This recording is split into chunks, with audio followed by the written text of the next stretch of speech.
사랑하는 동명의 성도 여러분, 오늘도 이렇게 말씀으로 여러분들 만나게 된 것에 감사를 드리고요. 오늘은 말씀을 통해서 또 하나님의 어떠한 은혜를 경험하게 될 것인가 기대가 되는 날입니다. 오늘은 워낙에 또 중요한 인물, 또 중요한 사건을 다루기 때문에 이것을 통해서 여러분들 온전히 하나님 은혜를 경험할 수 있게 되길 바랍니다. 오늘은 창세기 12장을 함께 살펴볼 텐데요. 창세기 12장은 하나님께서 아브람, 믿음의 조상이라고 불리는 아브람을 부르시는 장면이 나옵니다. 뭐 아브람을 불렀을 때는 뭐 노아를 불렀거나 뭐 그렇죠? 노아를 불렀을 때와는 또 다른 느낌이에요. 에녹에 대한 설명하고도 또 다른 느낌입니다. 왜 그러냐면 그들에게는 뭐라고 하나님께서 칭호를 붙이셨죠? 그들은 뭐라고 했습니까? 당대의 의로운 자라고 하는 타이틀이 붙었어요. 그러나 아브람은 그런 기록은 없습니다. 예. 뭔가 하나님과의 어떤 그런 기존의 관계가 있는 상태에서 아브라함을 부르신 것이 아니라 지금 뭐 전혀 마치 우리가 처음 예수 그리스도에 대한 복음을 통해서 부름 받아서 하나님의 백성이 되었듯이 아브라함도 그 이전에 하나님과의 어떤 그런 관계가 전혀 보이지 않는 상태에서 부르심을 받고 있는 것을 볼 수가 있습니다. 이러한 모습들을 살펴보면 우리를 향한 하나님의 그런 어떤 마음을 보게 됩니다. 음. 우리도 뭐예요? 하나님을 먼저 믿었기 때문에 하나님의 부름을 받았습니까? 아니죠. 하나님께서 부르시고 난 뒤에 복음으로 부르시고 난 뒤에 믿음으로 호응을 했기 때문에 하나님의 백성이 된 것입니다. 그렇기 때문에 누구라도 우리는 그런 눈으로 봐야 되는 거예요. 지금은 뭐 도저히 뭐 가망성이 없어 보이는 사람이더라도 뭐죠? 이러한 하나님의 마음, 하나님의 눈으로 들여다본다면 그들도 언젠가 아브람처럼 또 그들도 언젠가 우리처럼 하나님의 부름을 통한 믿음의 백성들이 될 수 있는 그런 일들이 일어날 것이다라고 하는 믿음을 가질 수 있는 것이죠. 자, 아무튼 그렇습니다. 아브라함을 부르신 장면 구체적으로 좀 살펴보면서 더 말씀을 나누시죠. 첫 번째 단락입니다. 1에서 3절이에요. 1에서 3절 아브라함을 부르시다. 자, 주님께서 아브라함을 찾아오셔서 말씀을 하셨습니다. 왜 아브라함인가? 사실 좀 알 수는 없어요. 왜 아브라함인가는 알 수가 없습니다. 왜냐? 이 하나님의 철저한 주권의 문제이기 때문에 그렇습니다. 하나님 왜 아브라함을 부르셨나요? 그건 하나님만 아시는 부분인 것 같습니다. 예. 물론 뭐 하나님은 중심을 보시는 분이기 때문에 어떤 아브라함 안에 있는 그런 어떤 여러 가지 마음들을 하나님 보셨을 수도 있어요. 가령 예를 들어서 이런 거죠. 아브라함이 노아처럼 하나님을 명확하게 알고 또 하나님의 뜻을 명확하게 따르는 그러한 삶을 살지는 않았다고 하더라도 그가 여러 곳을 다니면서 하나님에 대한 무엇인가의 이야기를 들었을 수도 있고 그래서 하나님에 대한 어떤 그런 영적인 호기심이나 관심을 가지고 있었을 수도 있습니다. 아무튼 어떻게 된 것인지는 우리가 알 수는 없어요. 예. 그저 뭡니까? 하나님의 주권적 선택이다. 이런 부분들을 알 수가 있는 것이죠. 그렇습니다. 우리를 부르신 것도 하나님의 주권적인 선택이에요.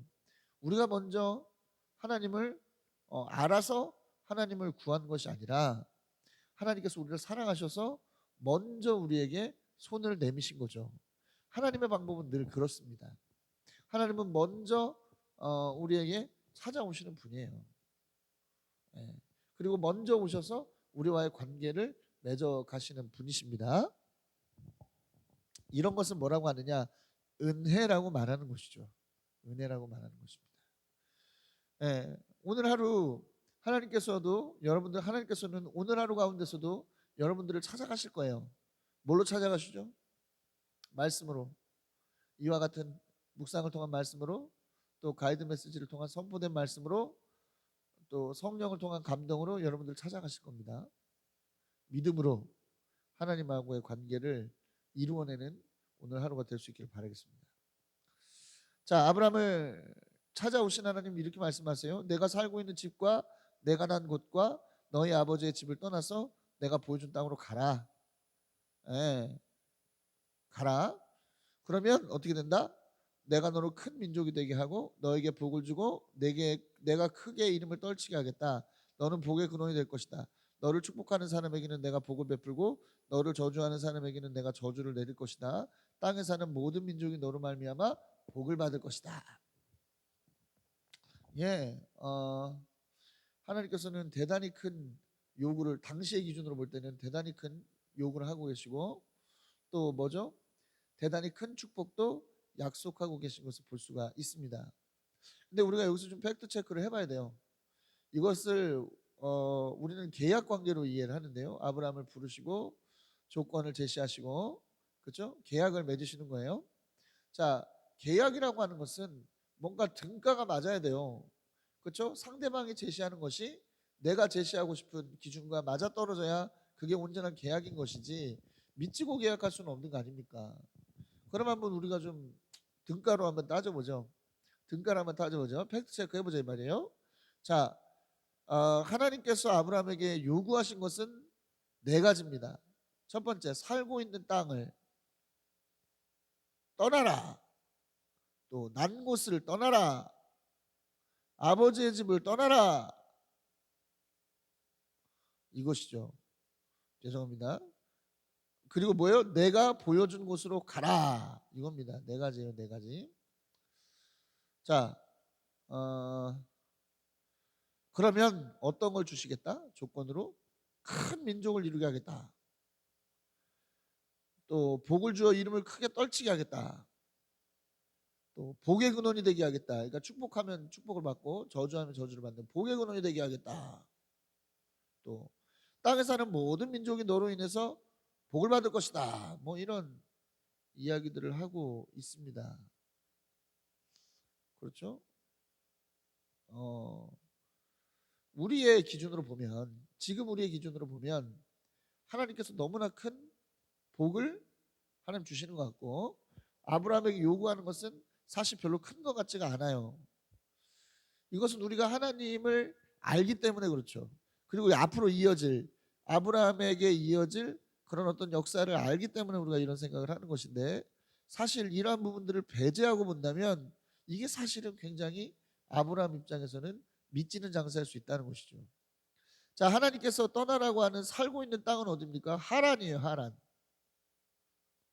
번화한 곳이고, 어제 우리가 살펴보았듯 부가 있는 곳입니다. 아주 미래가 투명해요. 그는 이 땅에서 녹아져 살면 어떻게 될 것입니까? 그도 이 번화한 부를 함께 누릴 수 있는 그런 부분이고, 또 나중에 길을 떠날 때 보면, 그렇죠? 그곳에서 얻은 재물을, 그곳에서 얻은 사람들과 재물을 가지고 하나님께서 약속하신 땅으로, 말씀하신 땅으로 떠나는 모습이 보여요. 그러니까 뭐예요? 이미 하란이라고 하는 곳에서 많은 부를 이루었다는 것이죠. 그러니까 더 많은 부를 이룰 수 있는 기회가 아주 투명하게 주어진 거예요. 네. 두 번째는 뭡니까? 난 곳을 떠나라. 뭐 이미 난 곳은 떠났죠.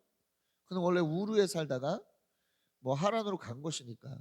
그런데 뭐예요? 일가가 이동했기 때문에 여기서 난 곳을 떠나라고 하는 것은 이 하란 땅을 떠나라는 것과 같은 이야기입니다. 그런데 보십시오. 일가가 이동했다는 건 뭐예요? 예, 혼자 가면 나그네로 어떤 험한 꼴을 당할지 모르는데, 일가가 이동했다는 것은 훨씬 안정적이죠. 그리고 이미 이 일가가 하란 땅에 정착을 한 상태야. 그러니까 뭐예요? 굉장히 안정적인 환경 속에서 무언가를 할 수 있는 토대가 되어져 있는 것이죠. 또 아버지의 집을 떠나라. 자, 여러분, 아브라함이 장자예요. 아브라함은 장자입니다. 그죠? 장자에는 뭐였어요? 다른 아들보다 2배나 축복을 받을 수 있는, 상속을 받을 수 있는 상속권이라는 게 보장이 돼 있죠. 또 뭐 있습니까? 데라가 70살에 아브라함을 낳았고, 4절을 보면 아브라함이 75세 때 부름을 받아 떠났으니까 데라가 145세 때 떠난 건데, 데라가 60살을 더 살아요 여기서. 그럼 뭐예요? 상속뿐만 아니라 아버지가 살아계시는 동안 엄청난 울타리가 되줄 것이라는 것은 너무나 분명한 일 아니겠습니까? 이미 그는 뭐예요? 지금 그가 하나님께서 요구하시는, 그가 살고 있는 집, 땅, 난 곳, 아버지의 집이라고 하는 것은요 뭐예요? 그에게는 미래와 현재가 확실하게 보장된 그런 터전이라는 것을 알 수 있어요. 그런데 하나님께서 요구하신 거 보십시오. 하나님께서 주시기로 한 거 보세요. 큰 민족을 이루게 하겠다. 언제? 복을 받아 이름을 떨치게 하겠다. 이름 떨치고 싶지 않은데? 그냥 지금 나는 이게 좋은데? 복의 근원이 되게 하겠다. 축복하면 축복을 받고 저주하면 저주를 받겠다. 거창하죠. 그냥 여러분 믿음의 눈을 배제하고 보십시오. 이게 와닿아요? 확실한 보장이 돼 있는 게 없잖아. 확실한 보장이 돼 있는 터전, 계산이, 우리식으로 따지면 계산이 서는 곳을 떠나서 전혀 계산이 서지 않는 곳으로 가라고 주님 말씀하고 있는 거예요 이게 지금. 그렇기 때문에 뭡니까? 인간적 지혜와 인간적 눈으로 볼 때는 이게 어리석은 짓입니까? 지혜로운 짓입니까? 매우 어리석고 미련한 짓이죠. 가만히 있으면 안정적인 것들이 막 쏟아지는 자리를 떠나서 모든 것이 불확실한 것을 간다? 물론 뭐 많은, 그죠? 얻을 게 많은 곳은 리스크가 크다지만, 위험이 크다지만, 이거는 자신뿐만 아니라 자신의 어떤 식솔들의 어떤 미래와 맞바꾸기에는 너무너무 힘든 거예요. 확실한 보장이 되어 있지 않는, 확실한 보장이 있는 곳, 계산이 서는 곳을 떠나서 계산이 서지 않는 곳으로 가는 것은 그렇죠. 사랑하는 여러분, 그런데요 이게 믿음이에요. 믿음이란 계산이 가능한 지역에서 계산이 불가능한 지역으로 가는 겁니다. 세상에 어떤 그런 현실적인 부분들, 우리 늘 이야기 듣죠. 현실적인 것들을 고려해야 된다. 물론 현실적인 것들 고려해야 됩니다.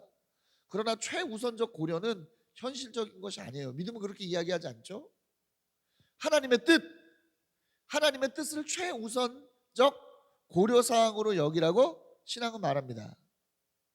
계산이 서는 것을 토대로 서는 것이 아니라 계산이 서지 않는 것을 토대 삼아야 되는 것으로 말씀하고 있는 거예요. 믿음은. 비전이라는 게 그렇지 않습니까? 비전이라는 게 뭐 당장 이루어진다, 언제 어떻게 이루어진다 보장은 없어요. 근데 막연한데 뭐죠? 막연하지만 뭐죠? 뭐 거창해. 어떻게 보면 안 믿는 사람 입장에서 보면 말은 거창한데 이게 저게 뭐 이루어질 가능성은 희박해. 근데 우리 안에 뭐가 있는 거예요? 웃긴 게 믿음이라는 게 생기는 거지. 저게 된다. 저게 내가 가야 되는 것이고 저게 이루어질 것이다. 믿음이라는 게 개입하죠. 그러니까 갈 수 있는 거예요. 계산이 서는 토대를 버리고 계산이 서진 않지만 하나님께서 하실 것이라고 하는 믿음 있는 그곳으로 나아가는 것이 바로 믿음이고 신앙이라는 거예요, 여러분. 자, 아브라함은 이것을 지금 하고 있는 겁니다. 그에게 있어서는 하란 땅에 남는 것은 자신의 인생에 확실한 계산이 서는 일이에요. 그러나 그는 그런 것들을 버리고 어떻게 합니까? 막연하지만 막연할 수 있는 무언가, 그러나 하나님께서 약속하신 그곳을 믿음으로 지금 향해 가려고 하는 겁니다.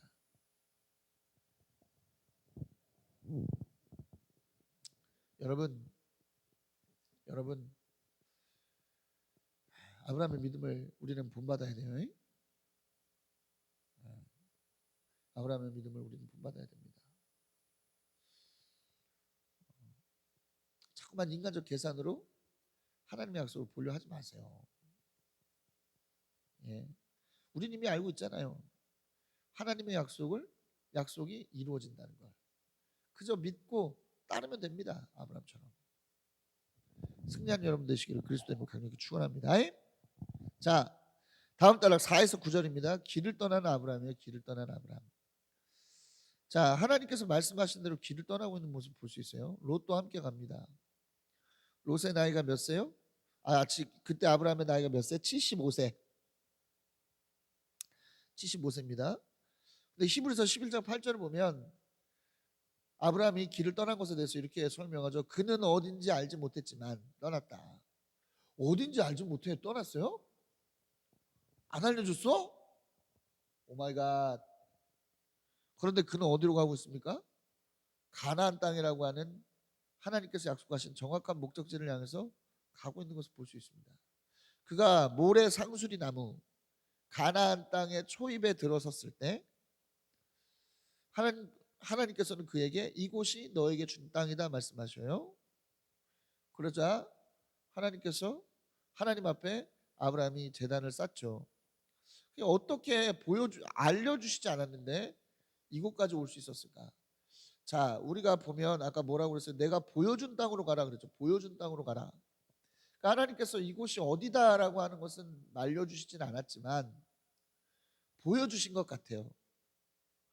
보여주셨습니다. 그러니까 뭐예요? 이 보여준 땅을 보고 나서 하나님께서 보여주신 땅을 보고 어딘지 알았다는 거예요? 아브라함은 알았다는 거예요. 아브라함은 어디라고? 이게 가나안 땅이구나 알았다는 것이죠. 네. 참 대단한 사람이죠.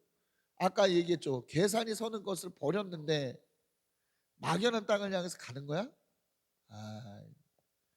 참 얼마나 인간적인 눈으로 볼 때 어리석어요.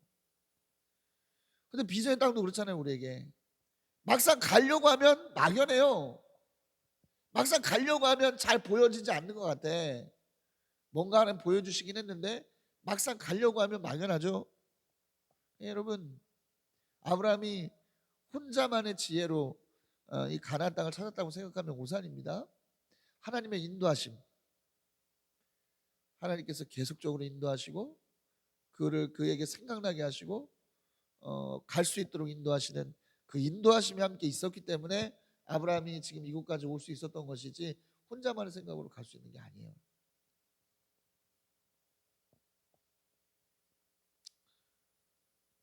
하나님께서는 우리에게 비전의 땅을 보여주시고 그냥 버려두시지 않습니다. 계속적으로 우리 가운데 인도하심을 허락하세요. 하나님의 인도하심을 늘 따르는 사람들이 돼야 되는 거예요. 그러니까 늘 하나님하고의 관계적 요소를 놓쳐서는 안 되는 거지. 이 관계적 요소를 놓치지 않는 여러분 되시기를 그리스도를 강력히 축원합니다. 자, 어쨌든 이 모래 상수리 나무 여기에 도착해서 하나님 앞에 제사를 드렸는데 아브라함이 점점 베델 동쪽 산간 지방으로 옮겨가서 장막을 치고 또 거기서 제단을 쌓죠. 그렇죠? 그리고 거기서 제단을 주님께 바치고 뭐예요? 주님의 이름을 부르면서 예배합니다. 그러니까 뭐예요? 막연한 하나님하고의 관계성도 확실하지 않았던 아브라함이 드디어 뭐예요? 하나님의 비전을 땅에서 하나님하고의 관계가 너무나도 명확해졌어요.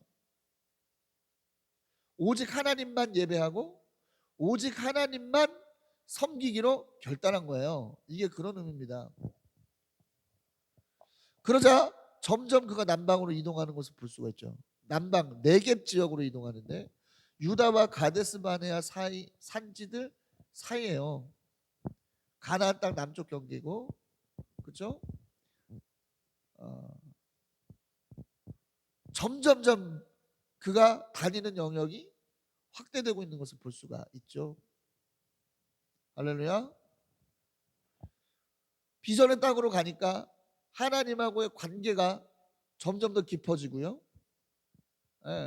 점점 비전의 땅에서의 어떤 그런 뭐죠? 확장이 이루어지고 있는 것을 볼 수가 있어요. 이것이 중요한 겁니다, 여러분. 하나님께서 우리 가운데 순종하게 하신 비전의 땅에 믿음으로 나아가면 하나님하고의 점점 더 깊은 관계를 경험하게 되고, 그것을 통해서 뭐죠? 하나님께서 약속하신 땅이 점점점 확장되는 것을 볼 수 있어요. 가지 않으면 소용없는 겁니다. 물론 이룰 수 있어.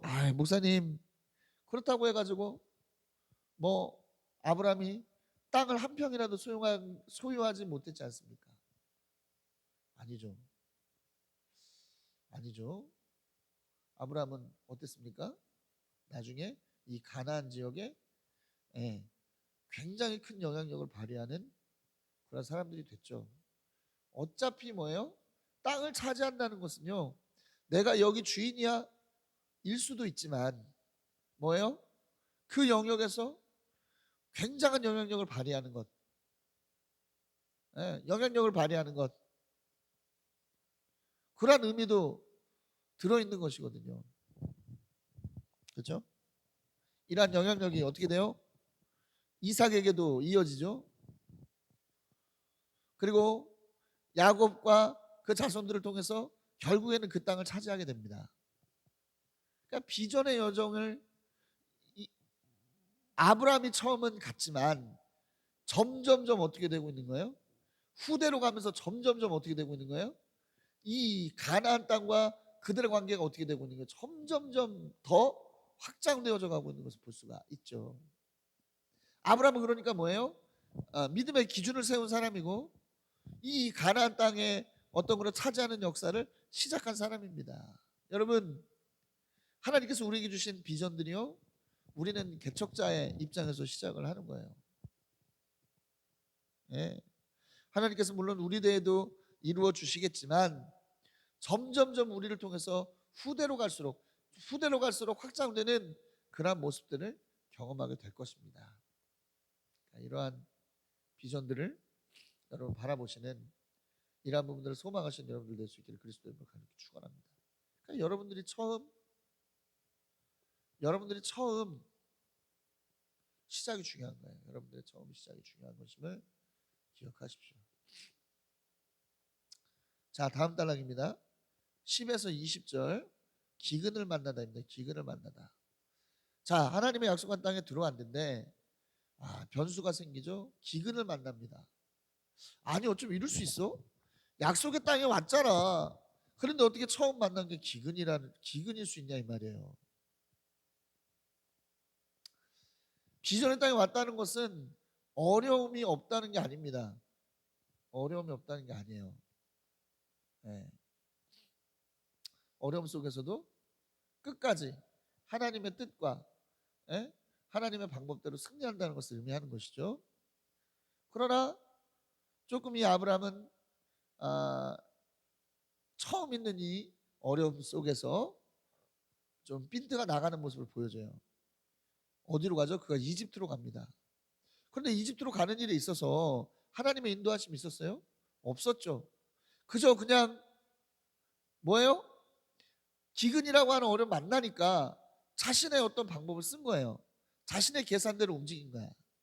그런데 이집트로 가까이 가다 보니까 두려움이 생겨요. 왜요? 아내 사례를 보니까 이쁘게 생겼거든. 그래서 가면 잘못하면 사례도 뺏기고 내 생명도 빼앗길까봐 아주 두려워진 겁니다. 일어날 일도 아닌데 두려워하는 거예요. 지금 모든 두려움의 실체는 이거예요. 일어나기 전에 두려워해. 아직 일어나지 않았는데 두려워합니다.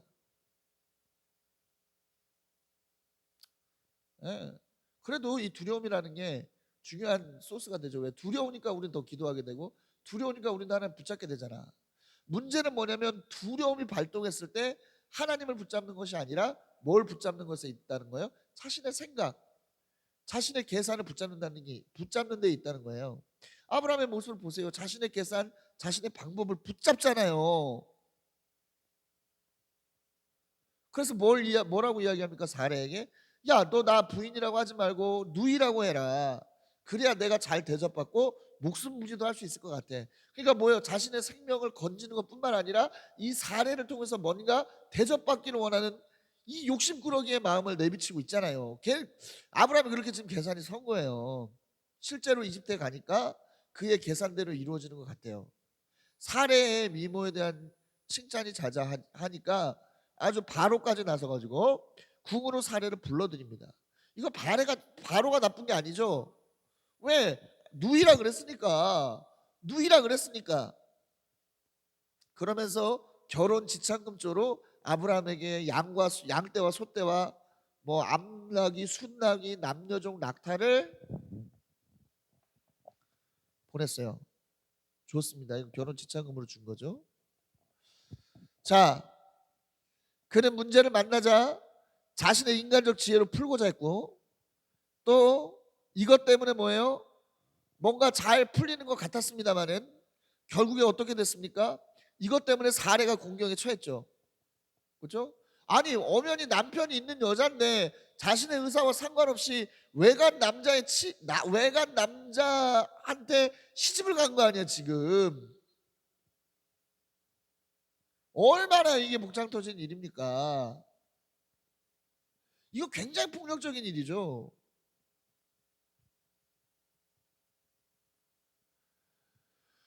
처음에 자신의 의도대로 된 것 같았지만 뭐예요? 그들에게 선대받고 목숨이 부지되는 자신의 뜻대로 되는 것 같았지만 어땠어요? 다른 문제가 봉착이 되지 않았습니까?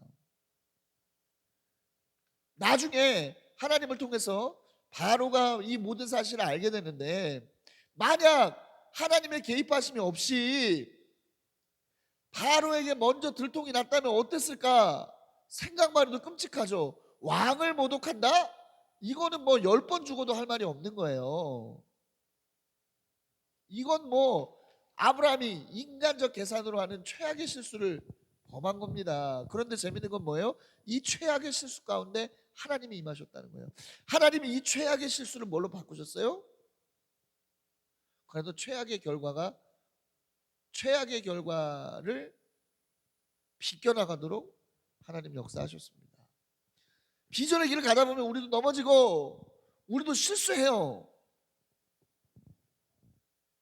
그때 하나님께서 개입하셔서 우리의 실수를 그렇죠 해결할 수 있도록, 또 우리의 실수가 아주 더 나쁜 방향으로 가지 않도록 막아주시는 은혜를, 지켜주시는 은혜를 베풀어 주시죠.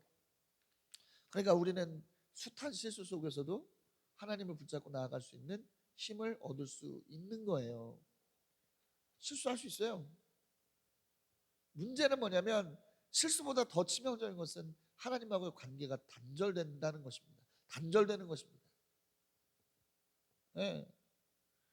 날마다 하나님하고의 관계 속에 있으세요. 그러면 내가 때로는 실수하고 정말 어리석게 굴 때도 하나님의 개입하심을 통한 은혜를 경험할 수 있습니다. 바라기는 이러한 은혜를 경험하는 여러분 되시기 바랍니다. 이렇게 미숙했던 아브라함이 나중에 어떻게 돼요? 정말 성숙한 믿음의 사람이 되죠. 믿음이라는 게 그런 겁니다. 처음에는 서툴 수 있고, 처음에는 뭐 할 수 있어? 어색할 수 있어. 처음엔 부족할 수 있어. 그러나 뭐예요? 점점점 하나님 앞에서 다루어짐을 통해서 어떻게 되는 겁니까? 믿음은 점점점 발전돼 가야 되는 거예요. 어제보다 오늘보다 내일이 점점 더 나아지는 우리가 돼야 되겠습니다. 바라기는 이런 은혜를 경험하는 저 여러분들 되시기를 그리스도의 이름으로 강력히 축원합니다.